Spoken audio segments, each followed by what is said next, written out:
बहनों और भाइयों नमस्ते। दोस्तों, सड़कें खोदे जाने के कारण एक बार फिर से लोग परेशान हैं। लोगों को समझ में नहीं आ रहा है कि किसके पास जाएं, किसको जाकर कहें। सड़कों की हालत ऐसी है कि एक तरफ तो बड़े बड़े वाहन खड़े कर दिए जाते हैं, दूसरी तरफ सड़कों को खोदा जाता है। अब इसमें सबसे बड़ी बात यह है कि कहाँ पर कौन सी सड़क खुदी हुई है, इसकी जानकारी जब वहाँ आप जगह पर पहुँचेंगे तब आपको पता चलेगा कि यहाँ से हमको अब वापस जाना है। जबकि नियम ये है कि उनको बहुत पहले से एक फलक लगाना है या उस रास्ते को बंद कर देना है, और रास्ते के बाजू से जहाँ से खोदा जा रहा है वहाँ पर लाइन से टीन के पतरे लगाने ताकि कोई गिरे नहीं। लेकिन इस शहर में ऐसा कोई नियम चलता नहीं है मेरे हिसाब से।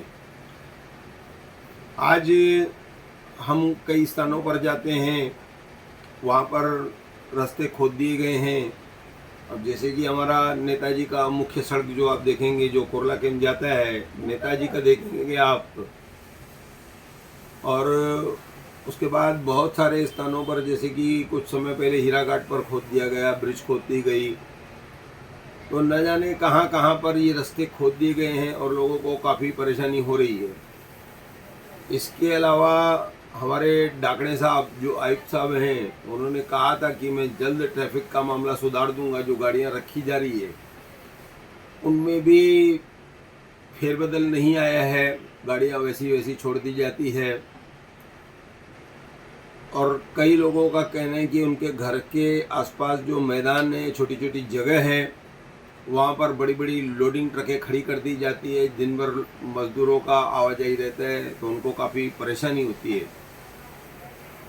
उसके अलावा आप देखेंगे कि हमारा जो दशहरा मैदान की जो सड़क है, वहाँ पर हमेशा बड़ी बड़ी ट्रकें, उनमें रोल भरे रहते हैं और नतीजा ये हो गया कि वो सड़क दब गई है। अब इस तरह से जो हमारे नुकसान होंगे, तो आखिर इन सब चीज़ों के लिए जवाबदार कौन है? दूसरी बात ऐसी है कि हकीकत में इनको ये जो रोड खोद रहे हैं उनका नियम क्या है? मैंने कई बार एक चीज़ को कहा है, मैं आज भी कहूँगा। जैसे कि रमेश चौहान,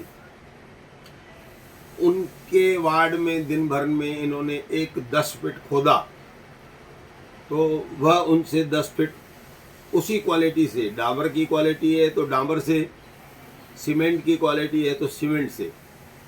आप देखेंगे कि मठ मंदिर से आगे हम जैसे जाएंगे दूध नाके तक, तो बीच में इन लोगों ने जब वो रोड बनाया तो रास्ता बंद नहीं किया, जिसके कारण से कई वाहन गए और वह रास्ता, उनके जो टायर की निशान है वह उसमें पड़ गए, और जो दूसरी गाड़ी वहाँ से जाती है तो फिसल जाती है कई बार। कहीं कहीं पर तो रास्ता एकदम से कई हिस्सों में खोदा हुआ है, पूरा नहीं किया गया उसको। तो ये सब चीज़ें खतरनाक है। जिस तरह से रमेश चौहान के पास ये लोग 10 फीट खोदते हैं, 10 फीट बंद करते हैं, वैसा हर जगह पर होना चाहिए। दोस्तों, यहाँ पर एक खेल लिफाफों का भी है कि आप कहीं पर भी कुछ भी करोगे, आपका कुछ समाधान होगा नहीं। क्योंकि जो ठेकेदार हैं वो उनसे पूछता है कि क्या भैया आपको लिफाफा नहीं मिला जो आप आवाज़ कर रहे हैं? तो इस तरह से इस शहर में जो ये अंधेरगर्दी चल रही है वो बड़ी दुखदाई है। तो मैं ऐसा कहूँगा कि नेताओं को या तो एकजुट होकर के, या किसी बड़े नेता को, जैसे हमारे जो अब के नेता चुने गए, उनको महानगर पालिका से डाकड़े साहब को बताना चाहिए कि ये सब क्या हो रहा है भाई।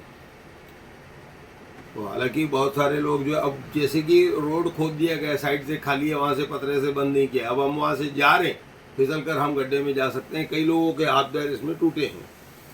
तो कुल मिलाकर मैं नेताओं से कहूँगा कि भाई ये आपका ही काम है, आप उनको बंद करवाइए।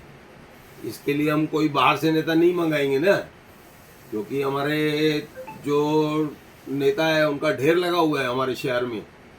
2-2 मशीनें विधानसभा में लगानी पड़ती है, 2-2 मशीनें हमको लोकसभा में लगानी पड़ती है। इतने लोग नेता बनना चाहते हैं, नेता बन गए हैं और बड़ी बड़ी बातें करते हैं।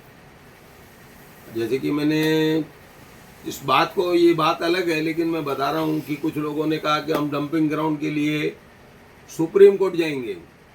मैंने कई बार उनको कहा है कि भैया मेरे बाजू में आकर के लोगों को दिखाओ कि आपने सुप्रीम कोर्ट के लिए कौन से कागज क्या किए। अब वो सुप्रीम कोर्ट के कागज क्या, कोई उनका पता नहीं है। सुप्रीम कोर्ट की फीस कितनी है? और जब उनसे मैंने पूछा तो उन्होंने कहा कि मैं तो उसके साथ हूँ ना।